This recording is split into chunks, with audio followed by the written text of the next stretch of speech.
Assalamualaikum warahmatullahi wabarakatuh. Salam sejahtera bagi kita semua. Perkenalkan, nama saya Susanti dengan NIM C01224442 dari kelas manajemen J. Video ini saya buat untuk memenuhi tugas mata kuliah wawasan sosial budaya, yaitu menjelaskan satu budaya yang berasal dari satu daerah. Dan di sini saya akan menjelaskan satu budaya yang berasal dari Mamasa, yaitu Mangaro. Mangaro sendiri merupakan suatu adat atau budaya yang dilakukan sebagai wujud penghormatan kepada arwah.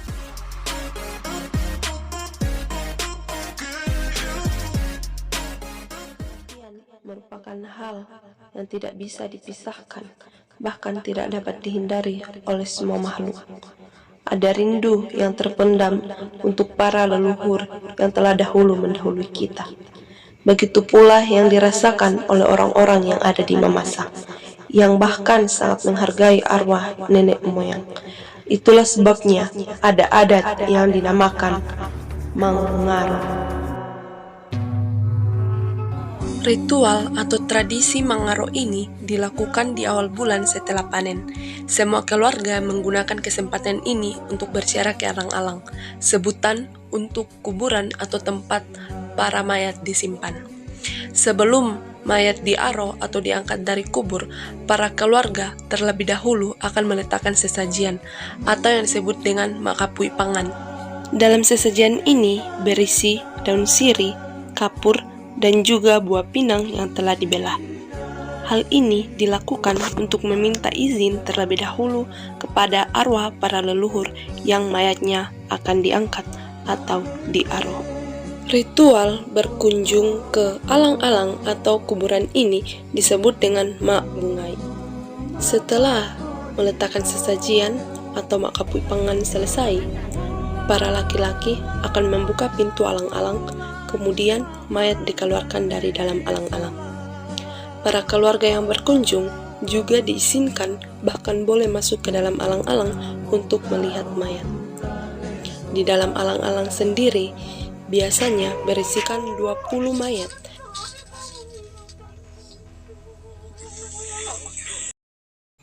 Setelah mayat dikeluarkan dari alang-alang, air mata keluarga tidak bisa dibendung sebagai bentuk kerinduan akan para leluhur yang telah dahulu mendahului mereka.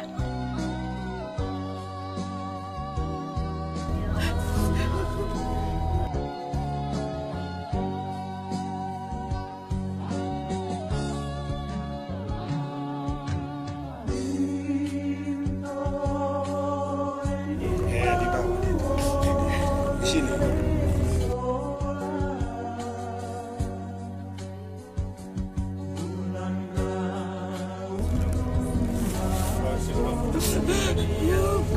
Masih asli, benar baru.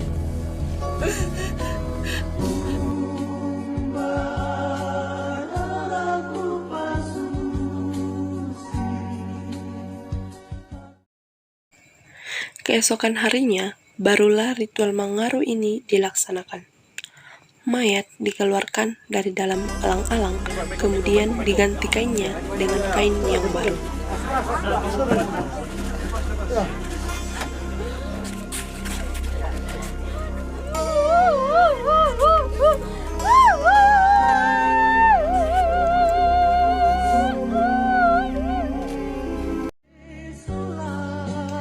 Di depan alang-alang, para kaum perempuan menangis.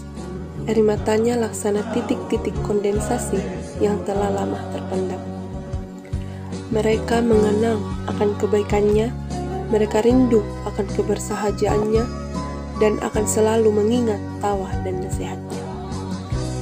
Para anak-anak juga ikut menangis. Mereka membayangkan sosok selama hidupnya, dan anak-anak itu mulai mencintai leluhurnya.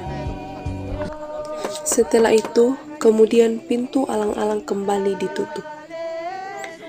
Para kaum wanita berkumpul dan berjejer, merentangkan kain merah sebagai lambang yang diaro atau yang diangkat adalah kaum terpandang, dan memakai sarung belo di kepalanya sebagai pertanda bahwa yang diaro adalah kaum bangsawan. Para kaum lelaki yang membawa mayat pun akan berteriak-teriak atau mengarak-arak dalam membawa mayat. Hal ini pertanda agar mereka lebih semangat dalam membawa mayat.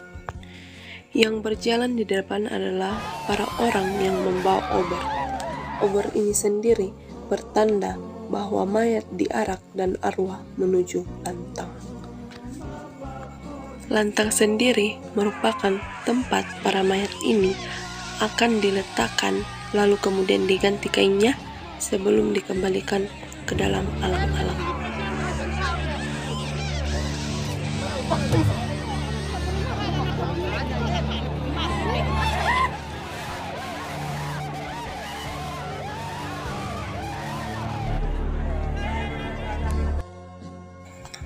Setelah sampai di lantang, mayat pun dibawa ke dalam lantang, kemudian diletakkan bersama-sama. Sudah ada kaum keluarga yang juga menunggu di lantang. Balutan duka cita tidak bisa terbendung. Para keluarga hanya bisa menangis melepas kerinduan yang telah lama terpisahkan oleh waktu. Jasad bisa saja hancur, tetapi kenangan akan tetap hidup. Seandainya diberi pilihan, lebih baik mendahului daripada didahului. Perpisahan karena kematian tidak bisa ditepis.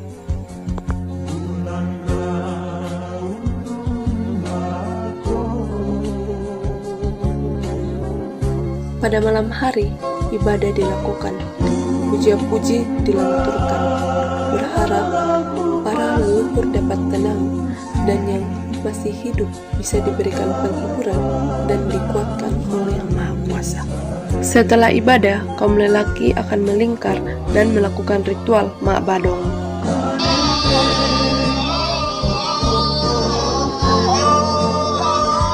Mak Badong merupakan ritual melanturkan syair yang syahdu disertai dengan gerak dan nada. Rindu disampaikan melalui Mak Badong. Berharap keberkahan selalu datang bagi yang hidup akan kematian. Prosesi yang selanjutnya yaitu mengganti kain daripada jenazah. Yang robek dijahit, yang kusut kemudian diganti kainnya. Warna kain dari jenazah ini menandakan harkat, derajat, harta, dan tata daripada leluhur itu sendiri. Warna kain juga menunjukkan jumlah kerbau yang dibakar saat Rambu Solo atau saat acara kematian.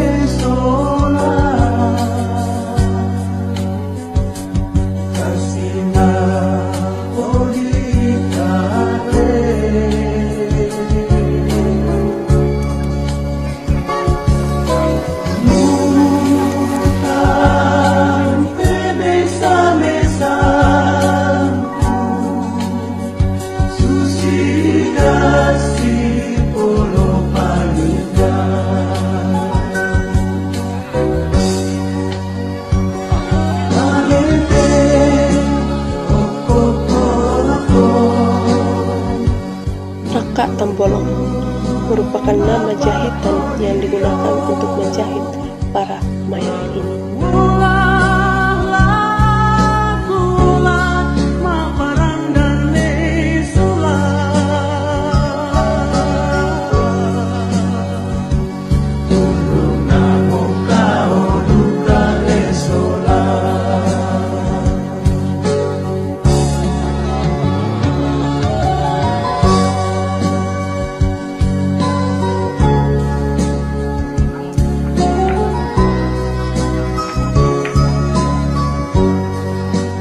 Dan ritual terakhir yang dilakukan sebelum para leluhur dikembalikan ke dalam alang-alang setelah kain yang lama diganti dengan kain baru adalah menyembelih hewan. Sembelih hewan ini dipercaya sebagai kendaraan pengantar para jenazah menuju ke liang lahat atau mengarang para jenazah menuju ke liang lahat. Setelah itu, para jenazah kemudian kembali diarak untuk dikembalikan ke dalam alang-alang. Aku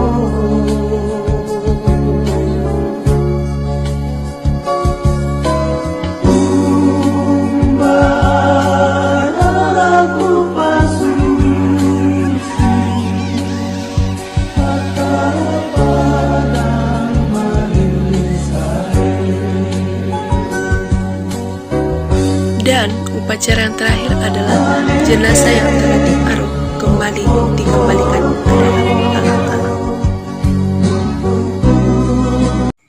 Mengaruh tindakan kasih untuk orang yang telah tiada.